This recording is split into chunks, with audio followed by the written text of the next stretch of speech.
Nicaragua has gone from 25% renewable energy in 2007 to 51% renewable energy in 2013, and we plan to hit 90% renewable energy by 2020 on the basis of our contracted investment portfolio. This includes hydroelectric projects, geothermal plants, wind energy, biomass, and solar energy as well. So it's a very nice mix. At the end, we intend to keep 10% in gas to regulate the renewables. We've been able to do this with $2.9 billion in foreign direct investment. On the adaptation and loss and damage side, there's some things that can be done with foreign direct investment too in the reforestation area. But the taking care of the internally displaced people due to climate change or due to geological phenomenon like earthquakes has left us at a loss of international support.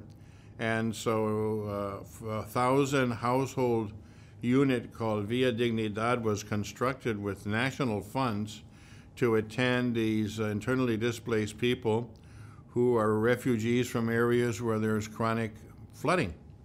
And then there was earthquakes year before last in which another 1,200 unit human settlement had to be created to replace the homes of the people who had suffered those damages.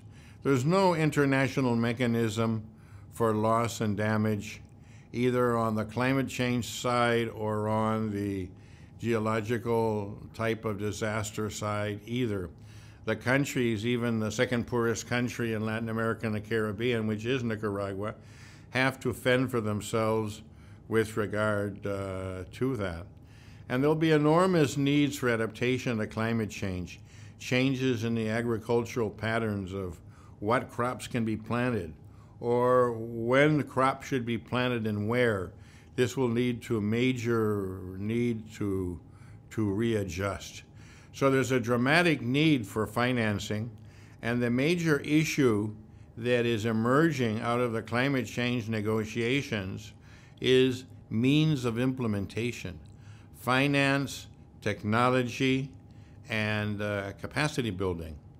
We're being asked to make commitments with regard to reductions in the emission of greenhouse gases without knowing what finance will be available, what technologies will be available, and what will be the support in terms of finance building. If I, as a minister, were to propose a program in our government for an ambitious goal, and I were to be asked, well, how much is it going to cost? And I would say, well, I really don't know. And where's the money going to come from? Well, we'll see along the way. And you have the technology? No, but we'll see what we can do about that. And do you have the capacity to do this? Well, we plan to improvise that along the way. We would be laughed out of the cabinet.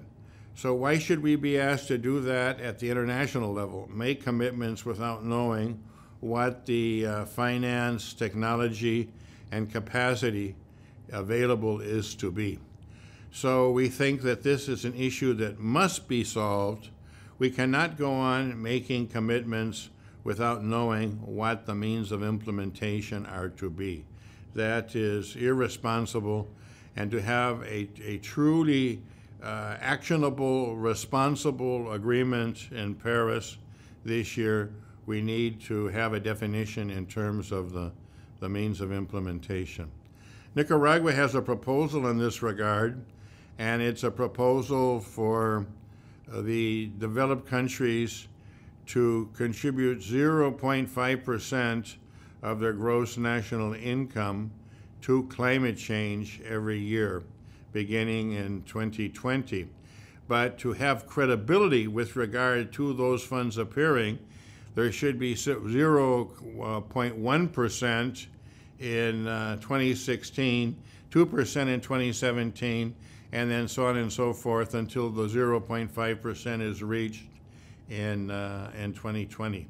We think that this would be a good start and would reestablish the credibility of the developed countries with regard to financing of climate change.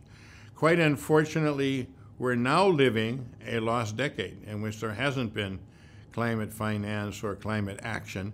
And this is at the very worst time because the parts per million of greenhouse gases is accelerating given this vacuum that we've had since 2009. We don't think this should be allowed to continue. That's why we advocate financing beginning in 2016 so that more vigorous actions can be undertaken with regard to mitigation, adaptation, and losses and damages.